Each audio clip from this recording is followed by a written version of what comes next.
Oleh karenanya perkataan Ibnu Qayyim sangat indah. Beliau berkata, "Wa mazala syaitanu yuha ila ibadil kubur." Dan senantiasa syaitan memberi wahyu kepada para ubadul kubur, para penyembah kuburan. Wa yulqi ilaihim, dan memberi wahyu kepada para penyembah kubur, annal bina wal uquf 'alaiha min mahabbati ahlil kubur minal anbiya was salihin wa anna du'a 'indaha mustajab. Syaitan mewahyukan, bangunlah kuburan orang-orang saleh. Ini bentuk kalian cinta kepada, penghormatan kepada orang-orang saleh tersebut. Bangunkanlah kuburan tersebut menjadi tinggi, kemudian berdiamlah kalian di kuburan tersebut, kuburan orang saleh, kuburan para nabi, dan berdoalah di sisi kuburan tersebut. Wa anna du'a indaha mustajab, doa di sisi kuburan adalah dikabulkan, ya. Ini syaitan demikian, sampai sekarang cara syaitan sama, tidak berubah. Lama-lama akhirnya terjadi penyembahan terhadap penghuni kubur. Oleh karena dari sini kita tahu bagaimana Nabi SAW begitu ketat dalam masalah kuburan. Semua hal yang mengantarkan kepada pengagungan terhadap kubur dilarang. Ya. Nabi SAW melarang kuburan ditinggikan.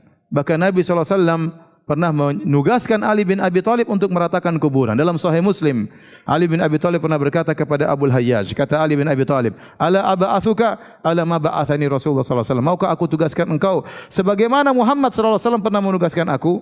Allah tada timsalan illa tamastahu. Jangan kau tinggalkan ada satu patung kecuali kau hancurkan. Wala qabran musyrifan illa sawaitahu. Jangan kau tinggalkan ada kuburan yang tinggi kecuali kau ratakan. Perhatikan di sini. Nabi menggandengkan antara menghancurkan patung dengan meratakan kuburan karena dua-duanya berkaitan dengan apa? Kesyirikan. Dua-duanya berkaitan dengan kesyirikan. Jangan kau tinggalkan patung kecuali kau hancurkan, jangan kau biarkan kuburan tinggi kecuali kau ratakan. Dan dikerjakan oleh Ali atau tidak? Dikerjakan. Ternyata Nabi pernah menugaskan Ali bin Abi Thalib. Maka seharusnya orang-orang yang benar-benar meratakan kuburan adalah keturunan Ali bin Abi Thalib. Yang mereka menyatakan mereka keturunan Ali bin Abi Thalib, harusnya mereka menjalankan tugas yang pernah ditugaskan oleh leluhur mereka Muhammad SAW kepada Ali bin Abi Thalib untuk meratakan kuburan. Bukan sebaliknya, malah meninggikan apa? Kuburan, malah dibangun dengan bangunan yang tinggi. Makanya Nabi melarang kuburan ditinggikan. Nabi melarang kuburan di semen. Nabi melarang kuburan ditulis. Nabi melarang solat ke arah kuburan. Nabi melarang kuburan dikasih lampu. Semua orang menyelisih, kata Ibnu Qayyim dalam Ighathatul Lahfan, semua larangan Nabi diselisih oleh umatnya. Kuburan ditinggikan, kuburan ditulis, kuburan dikasih semen, kuburan ditinggikan, kemudian ditulis-tulisin, tulis kaligrafi, dikasih fotonya sekalian, dikasih lampu, kasih dupa-dupa. Sehingga kalau kata Al-Syaukani rahimahullah dalam kitabnya Syarhus Sudur. Al-Imam Syaukani Al-Yamani, ulama Yaman, punya buku judulnya Syarhus Sudur. Intinya melegakan dada tentang haramnya meninggikan kuburan. Dijelaskan dengan dalil-dalil. Dia mengatakan seandainya ada seorang yang saleh kemudian dikubur dengan cara seperti itu, ditinggikan, kemudian tulis-tulis yang dikasih lampu dan benar-benar dihias kuburannya, maka ada orang jahil masuk, maka akan terbetik dalam hatinya ini orang spesial.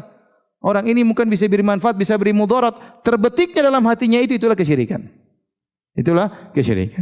Orang kalau masuk dalam kuburan tersebut, orang ramai, nangis-nangis di sana, berdoa, kira-kira gimana? Ada aura. Aura kesyirikan itu. Nah iya, coba dia masuk dalam kuburan, tahu satu-satu nangis, sini nangis, satu baca Quran, satu ini gimana? Satu menangis, gimana coba? Apalagi kalau ada yang tawaf di situ, dupa-dupa, lampu-lampu, fotonya ada, wah repot, habis sudah orang.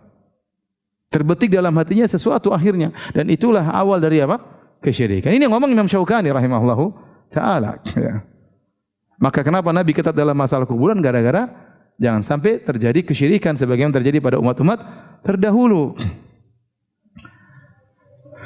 Para hadirin dan hadirat yang dirahmati Allah Subhanahu wa taala, dan awal dari kesyirikan adalah al-ghulu fi salihin. Berlebihan kepada orang saleh, dan ini dijelaskan oleh Ibnu Hajar juga dalam Fathul Bari. Bahwasanya aslu ibadatil musyrikin, asal dari ibadah orang musyrikin adalah al-ghulu fi salihin, berlebihan dalam orang saleh. Antum lihat sekarang kesyirikan terjadi semuanya berkaitan orang saleh. Yahudi kepada Uzair. Orang saleh itu bukan? Orang saleh. Nasara kepada Nabi Isa. Orang saleh itu bukan? Orang saleh. Bahkan kita bicara Lata wal Uzza. Lata adalah orang saleh. Kana yalitu sawiqa lil hujjaj. Dulu waktu dia masih hidup dia suka buat adonan makanan dia bagi-bagikan kepada para jemaah haji. Setelah dia meninggal, kuburannya didatangi kemudian diibadahi, akhirnya mereka menyembah kepada Lata. Waktu dia masih